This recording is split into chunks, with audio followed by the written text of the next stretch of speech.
a mais um episódio do Saúde Sem Complicação, o podcast da Revista Ampla das Unimedes do Paraná. Hoje a gente está aqui para falar sobre consumo responsável, seus benefícios e impactos. Para falar sobre isso, estamos aqui com Paulo Cruz Filho. Ele é fundador do WeFlow, empresa que atua na consultoria ESG e sustentabilidade, e da IntegroWorks, que também atua na liderança e impacto social. Paulo, seja muito bem-vindo. Legal, muito obrigado. Eu estou muito feliz em estar aqui com vocês. Agradeço imensamente o convite. Como que você vê o consumo responsável hoje? Que definição você daria? Boa, eu acho que para a gente falar de consumo responsável, é importante a gente entender a palavra, né? Então, essa expressão tem duas palavras, consumo e responsável. E aí, para a gente falar um pouquinho de consumo, é importante a gente entender, ok, então o que é o consumo? Da onde vem o consumo, né?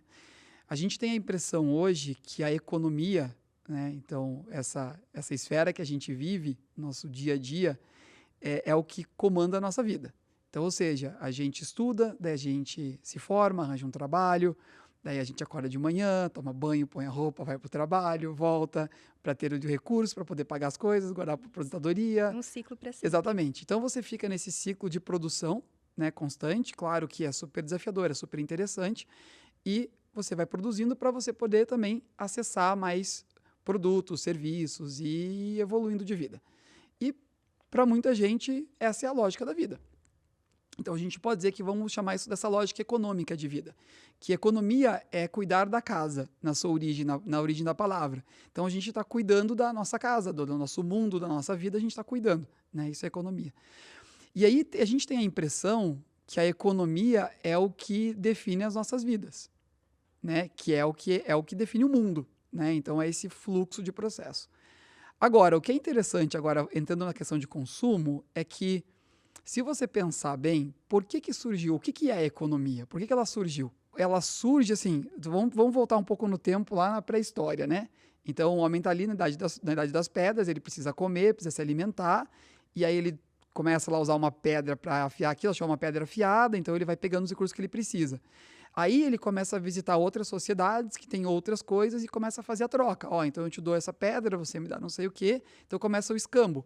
Para quê? Porque ele precisa suprir as necessidades dele. Ele precisa da pedra afiada para cortar, né? Ele precisa saber como fazer o fogo. E ele vai trocando. E isso foi evoluindo, até a gente desenvolver a moeda, para justamente eu poder ter uma troca. Eu faço algo, recebo um valor, eu te dou e eu pego o que eu preciso. Eu não sei fazer pão, então eu compro o teu pão. E assim vai evoluindo. Então a economia foi evoluindo para satisfazer o quê? As necessidades humanas. Eu tenho necessidades, eu preciso que elas sejam satisfeitas. E a economia foi sendo criada. Então, a economia, do jeito que ela é hoje, que ela meio que domina nossas vidas, ela foi criada por quem? Por nós, seres humanos. Então, a parte negativa disso é que eu sou vítima daquilo que foi criado. Mas, ao mesmo tempo, a parte boa é que se a gente criou a economia, a gente pode recriar a economia. Porque foi a gente que criou. Sim. Então, a gente tem essa impressão de que a economia é maior, e que daí tem as pessoas, e aí a gente tem que olhar para o meio ambiente porque ele é importante para a nossa sobrevivência. Como se fosse um anexo ali, né, Isso, na vida. exatamente. Só que é exatamente o oposto. Porque se você olhar, existe uma hierarquia natural. Se você não tiver pessoas, a economia não existe. Tira as pessoas do planeta, os animais vão fazer a economia como a gente faz? Não vão. E sem água e árvores e natureza, não existem pessoas. Então, é como se o planeta fosse uma esfera, né? É uma esfera maior, onde dentro dele tem a esfera das pessoas, onde dentro dessa esfera das pessoas tem a esfera da economia. Então, a economia é pequenininha. Ela não é o que comanda nossas vidas. Ela é só uma coisa que foi inventada pela gente. Mas é muito complicado, porque como você falou, foi criada ali para suprir necessidades. Mas hoje, quando a gente vê, a gente também se define, às vezes, como pessoa, como ser humano, pelo que a gente consome, pelo que a gente tem, pelo que a gente faz, também para ter essas coisas. Então, parece que esse macro se perdeu um pouquinho, né, nessa visão. Totalmente. E a gente vai falar sobre isso quando a gente entrar na parte do responsável. Já dei o gancho. Não, exatamente. Você já pegou a charada. Então, assim, quando a gente está falando de consumo, a gente tem que entender que o consumo ele existe como um processo natural econômico, só que ele é feito muitas vezes de forma inconsciente, sem eu saber que eu estou nessa roda. Então, o primeiro convite para a gente entender consumo responsável é entender da onde veio o consumo. Então, a gente agora já entende mais. E agora a gente está vivendo um momento de redefinição. Eu gosto da palavra regeneração desse consumo. Então, quando você olha esse grande crescimento da preocupação com a sustentabilidade, com o ESG, com o impacto das coisas que a gente faz, quando você olha, por exemplo, os Objetivos de Desenvolvimento Sustentável da ONU, que visam como que a gente vai chegar no ano de 2030 com um planeta mais inclusivo, mais sustentável.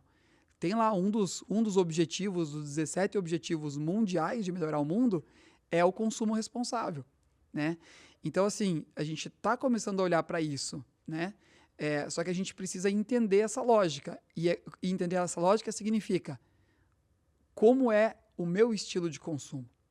E aí a gente agora abre a porta para o segundo elemento, que é o responsável. E o que você colocaria, assim, como essa responsabilidade? Porque, como a gente está falando, é algo que está muito intrínseco. Então, eu imagino que no dia a dia, muita gente nem pare para pensar sobre isso. Como que a gente pode começar a assumir essa responsabilidade sobre o consumo? Quando a gente fala de consumo responsável, tem um elemento muito importante que faz parte disso, que é a consciência. Eu tenho que estar consciente para entender a minha forma de consumo.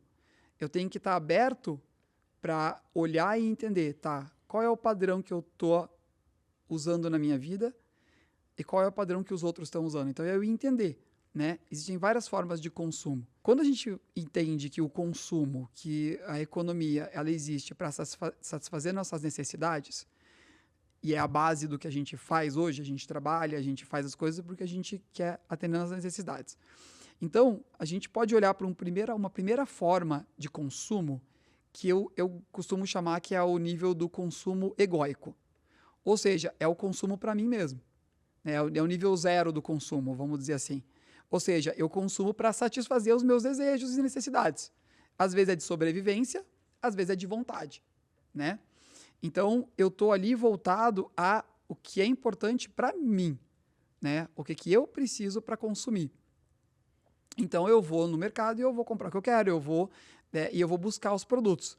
Nesse nível, eu não estou muito preocupado com a forma que aquele produto foi produzido, eu não estou muito preocupado com o que está por trás a empresa que faz aquele produto, o que ela está fazendo. Eu não estou preocupado com isso, com o descarte. Eu quero esse produto, eu posso pagar, então eu estou comprando. A única coisa que eu vou olhar ali é a relação custo-benefício, para ver se eu posso pagar, e eu compro, né? Não tem nada a mais. Então, é como se fosse uma forma de olhar para o consumo que tem uma dimensão só, né? No máximo duas. Eu quero e eu posso pagar. Tá? E é o que a gente normalmente faz, porque também economiza energia. Eu vou lá, eu compro e pronto. Tá? Então, essa é uma primeira forma. À medida que a gente for evoluindo nas outras formas que eu vou trazer, o que vai aumentando é a complexidade da decisão. Quais elementos eu tomo em consideração para fazer a minha escolha de consumo, né? Então, esse é o primeiro nível. Num segundo nível, que eu chamo o nível 1, né, é o nível mais reativo. Tá? O que é o consumo reativo? É aquele que também ainda vai estar muito atrelado às necessidades, obviamente, mas são necessidades um pouquinho mais profundas. Por exemplo, de pertencimento. Tá? Vou dar alguns exemplos práticos, né, do dia a dia de hoje. Por que eu compro aquele copo? Eu realmente preciso daquele produto para deixar... A funcionalidade é boa? Sim, eu nunca tinha pensado em tomar minha cerveja num copo que mantém a temperatura. Excelente, né? Então, ele tem uma funcionalidade e que daí eu me atraio por ela. Mas o que começou a acontecer? Muitas pessoas acabam consumindo para que possam pertencer a um grupo. É interessante porque, mas é a minha escolha o pertencimento. Isso, mas é uma escolha reativa, porque você está reagindo a algo de fora que veio para você. Outro comportamento de compra bem interessante é casamento. Então, ou seja, quando você, né, encontra seu par e você vai casar, existe toda uma indústria do casamento, que inclusive já vai te colocando no funil. Você começa a ver o lugar, daí ele já indica flor e não sei o quê, e meio que vira um padrão. E aí você entra nisso e você às vezes nem sabe por que você está naquilo. Se você realmente mas quer. Você tá, exatamente. Mas você está fazendo porque, enfim, aí tem influência de pais, de amigos e tudo mais. É o que as pessoas fazem. Isso. E você acaba fazendo. E você às vezes se sente até mal por não fazer. Mas eu não queria muito mais, mas tem que fazer festa, tem que celebrar. Então, de novo, é um consumo reativo. Porque existe um padrão da sociedade, normas, éticas, morais da sociedade onde você vive, que você acaba consumindo. Se você olhar como é um casamento em outros países, e outras culturas, outras religiões, vai ser diferente. Então, a tua forma de consumir o casamento não é a única do mundo. É da tua cultura. Não é algo extremamente necessário, universal e essencial. Exatamente. Então, quando você percebe, por isso é a riqueza de aprender, de você ler sobre coisas diferentes, de você, né, explorar, porque você percebe outras formas de consumo que você fala, nossa, então não precisa consumir assim, eu nunca tinha pensado que não precisa. E aí a gente começa a entrar num consumo mais consciente e responsável, né? Então esse é o nível 1, que é o reativo. E daí a gente chega no nível 2, que daí é mais proativo mesmo, a gente chama de mais estratégico. Aí eu estou elencando, além dessas variáveis do que eu quero e do que é o padrão, o que vai fazer sentido para mim.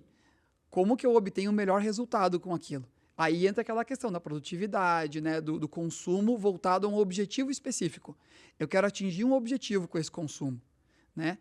É claro que todos eles têm objetivos, mas aqui é um objetivo muito mais racional, pensado e até mesmo científico, assim, né? Eu saio um pouco da pressão e eu vou, não, mas o que eu considero mais importante, né?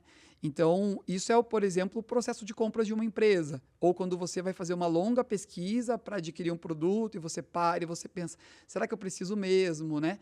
Aí você começa a refletir. Então, aqui a gente já começa a se aproximar de um consumo mais consciente, né? E que é sempre duas camadas. É o consciente e daí o responsável. De eu assumir que eu estou comprando por aquilo. Então, a partir de agora, para quem está ouvindo, né? Quando você for consumir o seu próximo produto, você já vai se questionar, tá, então, por que eu estou consumindo isso, né? Sim. Então, você já está consciente. E aí você assume a responsabilidade. Então, deixa eu assumir a responsabilidade sobre essa compra, né? E aí você vai estar mais consciente e responsável sobre sua forma de consumo. E até, de certa forma, você não vai, acho que, ter tanto essa ânsia que, às vezes, a gente tem sem perceber de preencher certas coisas na nossa vida com outras coisas. Então, um pouquinho aquela coisa de, para eu ser feliz, eu preciso desse celular, eu preciso disso aqui. E eu acho que, às vezes, a gente acaba entrando nessa lógica do consumo e acaba consumindo mais para poder consumir mais e trabalhar mais para consumir mais. Então, é uma lógica meio sem fim, parece. E vira um ciclo, né? E você acaba se viciando nesse ciclo. Por quê? Porque essa é a forma de viver, de fazer as coisas. E aí o que acontece? Você assume isso como um estilo de vida e é mais econômico em termos de energia você seguir o mesmo padrão. Então é natural do nosso cérebro fazer esse padrão da economia de energia. Então eu vou seguir os padrões porque não gasto energia com isso. Eu gosto de fazer uma comparação, por exemplo, dessa mudança de hábitos, né?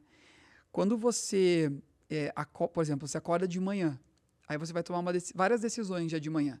Tem gente que tem que preparar o lanche dos filhos, o que será que eu vou levar de lanche? Ah, mas eu queria levar um lanche mais saudável, mas não vai dar tempo, então eu vou mandar bolacha mesmo. E aí, a roupa, putz, que roupa que eu vou usar? Nossa, não, essa aqui não vai ficar boa, não, preciso pensar. E aí, se tua manhã é caótica desse jeito, você está gastando quase todo tua paciência de tomada de decisão e tua energia para tomada de decisão ali de manhã. E quando você foi para o resto do dia, manhã, almoço, tarde, final da tarde, noite, quando chega em casa cansado, você já não tem mais aquela energia para tomar decisão. E às vezes é à noite que o cônjuge vai vir com as questões para resolver, as crianças vão vir querendo atenção e que você já está esgotado de tomada de decisão. Aí você senta no sofá e fica ali... Vendo TV por 3 horas. Só deixa só entrar a informação, porque eu não quero mais tomar decisão nenhuma. Mas por quê? Porque você começou o seu dia já gastando isso. Então, a dica é, se você tem essa manhã atribulada, de noite antes de dormir, que é quando o corpo se recompõe, faça já as escolhas. Já prepare o lanche, já separe a sua roupa, deixe tudo pronto. Aí você só segue no ritmo. Toma banho, já põe a roupa, tal, e vai. Você só vai gastar sua energia depois dos momentos importantes, né? Com certeza. Então, isso é uma consciência sobre a tua forma de consumo do seu tempo que é importante e você assumir as rédeas, consumo responsável do meu próprio tempo. Sim. Então, é sempre essa mesma lógica. E é algo muito interessante, porque até recentemente eu estava pesquisando ali sobre hábitos. E os hábitos ali, para alguns estudos recentes da psicologia, são 43% em média do nosso dia. Isso significa que cada 10 coisas que a gente faz, 4 vão ser mais automáticas. A gente não vai ter que gastar nessa energia. Vão ser já algo que a gente construiu através da repetição ao longo do tempo e que ficou fácil. A gente não precisa tomar a decisão. E aí, onde eu quero chegar? Quando a gente fala de sustentabilidade e consumo responsável, tornar isso um hábito também, talvez algo que não gaste tanta energia, que você vai gastar um pouco antes, que nem você gasta antes na noite anterior, planejando o seu dia seguinte, você vai gastar um pouco pensando que tipo de empresa eu quero consumir, que produto, por quê, para daí depois você transformar isso num hábito, que vai ficar mais fácil. Eu acho que isso parece fazer uma parte muito essencial disso também. Isso, e é exatamente sobre hábitos que a gente entra no próximo nível de consumo, porque o consumo é um hábito, como você falou. E a gente estava naquele consumo que ainda é muito voltado para aquelas questões do que é importante para mim, do que é a cultura, do que é o estratégico, mas tem mais elementos aí. Então, o terceiro nível de consumo, né, o quarto nível, que eu chamo de nível 3, mas que o primeiro é o 0, é o quarto nível de consumo, é o consumo responsável, o consumo sustentável. Ou seja, é quando eu vou começar a abrir e vou começar a observar outros elementos na minha tomada de decisão. Quais outros elementos são esses? Normalmente eu vou olhar para a minha necessidade, para o que o meu grupo precisa, e eu vou ampliar. Qual é o impacto desse produto no planeta? Qual é o impacto desse produto para as pessoas? Da minha Isso escolha, né? Isso vai começar a me preocupar. E vai começar a fazer sentido para mim. Talvez no começo eu não tenha essa visão, quando eu estou começando minha carreira, mas depois, caramba, isso começa a me incomodar, né? Ou a ser importante. Então eu começo a olhar para esses elementos. Então eu vou olhar, será que esse produto ele faz bem para o planeta, ele é sustentável, vale a pena eu comprar ele? E se eu continuar consumindo esse produto, isso vai ser bom para todos? Eu costumo dizer que é um voto que você dá, né? Toda hora que você compra um produto de uma empresa, você dá um voto para a forma de atuação daquela empresa. Então, quando você for comprar um produto, você pode pesquisar o que essa empresa faz com o produto, o que ela faz depois, como que ela faz a produção, né? É você ter essa percepção agora na sua compra. E, de novo, tá tudo bem se você decidir ser guiado pelo primeiro nível, mas pelo menos você sabe, eu estou comprando pelo preço mesmo. Eu vou ali naquelas casas de produtos mais baratos, que eu sei que o mais barato é produzido em locais e que talvez não vão olhar para logística reversa, tudo isso que vem da China, por exemplo, né? E que é produzido ali poluindo e tudo mais, mas eu preciso do produto, eu não tenho dinheiro, eu vou comprar. Ok, está à tua disposição, você tem esse direito, né? E sabe, então você sabe, eu não estou usando a quarta camada, estou usando a primeira, mas está tudo certo. Uhum. Agora eu sei, eu estou consciente, né? E eu me responsabilizo por isso. E é uma decisão, como você falou, que ela vem ali de uma certa autoconsciência e tudo mais. De você ter essa percepção, reconhecer seus valores, aquilo que você pode no momento fazer ou não. É um pouco trabalhoso, acho que no primeiro momento, né? Eu queria entender se tem ferramentas, sites, aplicativos que podem ajudar também a gente nessa tomada de consciência e de decisão. Boa. A gente está bem conectado na conversa aqui. Inclusive, você já falou alguns dos passos ali. Então, acho que a primeira coisa que é legal de falar é que a gente pode olhar para 5 passos do consumo responsável. Tá? O primeiro passo é a consciência. É a tomada de consciência sobre o meu consumo, como ele é, que nível que ele está, por que eu estou consumindo. Então, essa é a primeira camada. Agora, a gente já sabe que pode ser um consumo voltado à minha vontade própria, a um pertencimento, etc. O segundo nível é a responsabilidade, é eu assumir a responsabilidade sobre o consumo, que daí é o consumo responsável mesmo. Ou seja, eu assumo que eu estou comprando inspirado, guiado por esses elementos, né? E eu assumo essa responsabilidade. O terceiro é o consumo que puxa muito para a etapa da integridade, que foi o que você acabou de falar. Está alinhado com os meus valores? E é esse que vai ajudar muito aí para aquele nível do consumo sustentável, né? Tá alinhado aos meus valores comprar esse produto? Eu concordo com a forma de atuar dessa empresa, né? E aí, claro, isso exige um olhar para os seus valores. Eu gosto de trazer um exemplo, assim, que converso muito com empresas, daí o empresário traz que um valor dele é a meritocracia. Ou seja, se a pessoa está se esforçando, está fazendo tudo o que ela pode para alcançar um resultado, então ela merece crescer. E essa é a base dele. Quem merece vai crescendo, né? O que é muito interessante e faz todo sentido. Só que, nessa linha da meritocracia, se eu olho simplesmente para a meritocracia, talvez eu não olhe que existem pessoas que partem de espaços de largada diferente. E hoje a gente fala muito de diversidade e inclusão. Ou seja, quando eu abro a minha empresa para uma pessoa que não teve o mesmo nível educacional do que as pessoas que eu normalmente contrato têm, talvez a meritocracia, na minha visão de mundo, que tive a chance de ir para uma faculdade boa, de estudar, etc., essa minha régua de meritocracia não vai caber para aquela pessoa. Porque ela vai ter outros problemas. Ela teve uma infância difícil, ela foi abusada, ela foi excluída. Ela não vai atuar da mesma forma que você atua. Todos nós temos problemas, mas é diferente. Então, e cada pessoa é diferente. Então, eu tenho que, na verdade, desmontar a minha régua e falar o que é a meritocracia para aquela pessoa. Ela chegar do ponto que ela estava até agora, isso não é uma meritocracia? Nossa, muito. Mas talvez não seja do nível que eu estou olhando, porque eu tenho uma outra realidade. Então, estou falando isso porque a questão de valores não é assim, não bate com o meu valor e pronto.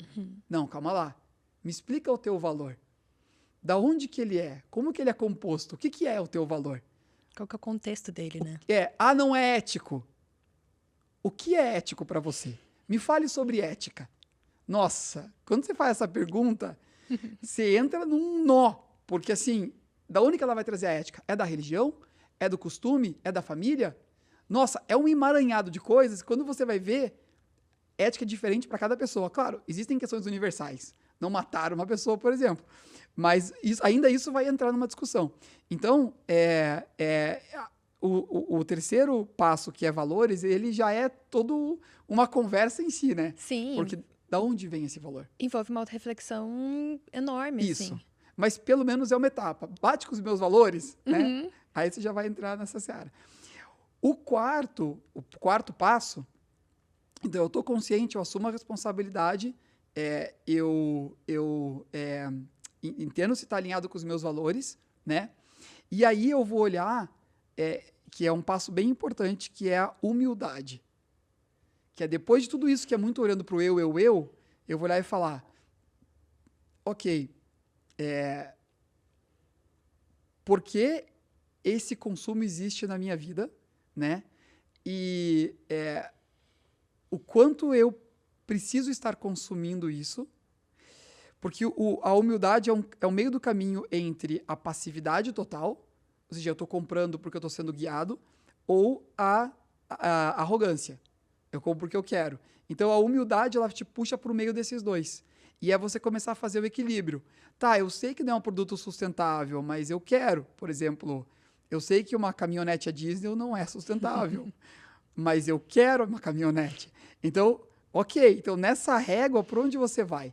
Aí, a humildade é no sentido assim, ok, então, deixa eu ser humilde o suficiente para entender de onde vêm essas minhas vontades e necessidades. E aí eu vou escolher um caminho. Né? Se eu conseguir caminhar pelo caminho do meio, melhor ainda, mas né, é esse. E o último passo é a veracidade. O que é a veracidade? Eu estar aberto aos fatos. A verdade entre aspas, porque cada um tem a sua verdade, mas assim, eu não contar as historinhas. Não, mas é que... Não se enganar para se sentir naquele momento. Exatamente. Assim, eu tenho a impressão que essa marca é melhor, né? E eu compro. Então, assim, mas então por quê? Qual que é a tua impressão? É eu olhar para ela com cuidado, que daí vai me levar ao primeiro passo de novo, que é a consciência. Sim. Então, esse ciclo vai permitir eu ter um consumo mais responsável. Uma coisa que me passou na cabeça também, que eu lembrei, uma história que uma amiga minha contou na aula uma vez. Ela falou que a gente estava falando sobre como as coisas acabam ficando passivas no dia a dia, né? A gente acaba indo no automático. Ela foi jantar na casa de uma amiga. Essa amiga estava fazendo peixe e ela cortou o rabo do peixe para colocar no forno. E aí, ela perguntou para essa amiga, por que você corta? Daí ela falou, tipo, minha mãe sempre cortou. Não sei. Beleza. Aí teve outro dia que ela foi lá de novo e a mãe dela tava lá. E ela perguntou pra mãe, por que você precisa cortar o rabo do peixe? E a mãe falou, como assim?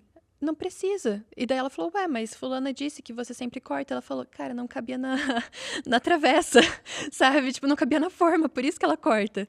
E a filha dela tomou como verdade universal. Beleza, então cortamos o rabo do peixe. Por quê? Não sei exatamente por quê. Então, às vezes é um pouco assim que a gente acaba levando a vida. A gente nem percebe que tem outras possibilidades e outros caminhos, né? Nossa, sensacional. Esse teu exemplo é ótimo, porque é justamente isso, é você perceber assim, por que estou fazendo isso? Então, a pergunta do tema de hoje é por que estou consumindo isso? Por que estou consumindo do jeito que eu consumo, né? E aí você tinha perguntado de ferramentas, tem um site do Instituto Acatu, que é com K, Acatu. E ali ele é uma organização sem fins lucrativos voltada ao consumo consciente e responsável. Então, ele tem muitas dicas de como que você pode aplicar esse consumo consciente e responsável na sua vida. Então, vale a pena visitar o site. Né? Eles têm muito material, é bem legal. E seja consciente da sua forma de consumo. Então, começa a refletir a partir de hoje. Primeira coisa que você comprar, né? Percebe esse comportamento, né? Seja consciente, né? Assuma a responsabilidade por essa compra, olha para os seus valores, vê se está alinhado, né? Tenta seguir pelo caminho da humildade, né? Eu preciso mesmo disso, não preciso, por que eu tento fazer esse consumo, né? Olha isso como um elemento a ser olhado, olha realmente o que você está fazendo, que nem o negócio do peixe. Por que eu estou cortando o rabo do peixe? Né? É óbvio que precisa, deve ser sujo, sei lá. Pergunte, vai atrás, pergunte sobre a informação, né? E daí você vai conseguir fazer esse ciclo todo. E também pesquise sobre as empresas que você está comprando. Eu acho que esse é um caminho sensacional, assim, de você assumir a responsabilidade sobre o teu consumo, né? Entenda quem toma a decisão nessa empresa. Para onde vai o dinheiro que essa empresa ela gera? Ela gera quantos milhões por ano? E o que é feito com esse dinheiro? Quanto que vai para os funcionários? Quanto que vai para quem é o dono da empresa, para as várias empresas que são as donas da empresa, né? Eu concordo com o jeito que é feito essa distribuição, né? Será que não tem uma empresa que faz diferente? A gente acabou de dar 2 exemplos. Tem o site das empresas B, né? Você coloca lá empresas B no Google, você vai achar o site, lá tem um diretório, tanto no Brasil quanto no mundo, de empresas que são empresas que têm esse olhar comprovado de impacto. Não são empresas perfeitas, tá? Nenhuma empresa é perfeita, todas têm seus defeitos. Mas elas vão um passo além do normal. Estão se esforçando mais ali. Elas fazem algo a mais. E aí você começa a perceber e você pode começar a comprar dessas empresas, por exemplo. Agora, estamos chegando no Natal, final do ano. Tem Dia das Crianças e Natal. E tem os aniversários.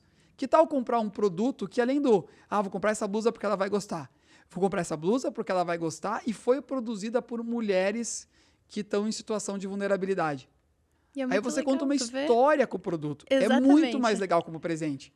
Aí a pessoa fala, nossa, ela foi buscar esse presente para mim, né? E tem essa história. Então, assim, e tem muita história para contar. Então, você começa até a ampliar até mais o teu relacionamento, regenerar alguns relacionamentos, graças a um detalhezinho. Então, para mim, o consumo consciente, consumo responsável, pode melhorar muito a vida de pessoas e da sua vida. E a sua vida também, da sua pessoa. Né? Com certeza. Então, fica aí o convite. Adorei nosso bate-papo, Paulo. Acho que esclareceu muita coisa e realmente, como você falou até, a gente carrega histórias, né? O que a gente faz vai deixando marca e a gente também vai sendo marcado por essas coisas. Então, você mudar seu consumo também é uma forma de você criar mais comunidade, pertencimento, mudar um pouquinho a sua vida também. É muito legal. Adorei nosso bate-papo. Nossa, eu também. Adorei. A gente pode continuar sempre que for possível. Horas também. É um tema que dá bastante gancho, né? Com certeza. Agradeço muito a vocês, agradeço a Unimed por estar aí disponibilizando esse espaço e que a gente siga juntos nessa jornada de construir um consumo mais consciente e responsável para o planeta. Certeza. Obrigado. Muito obrigada e muito obrigada também a você que nos assistiu. Mais informações, como a gente mencionou, no site da Revista Ampla, no link do vídeo. Muito obrigada e até a próxima.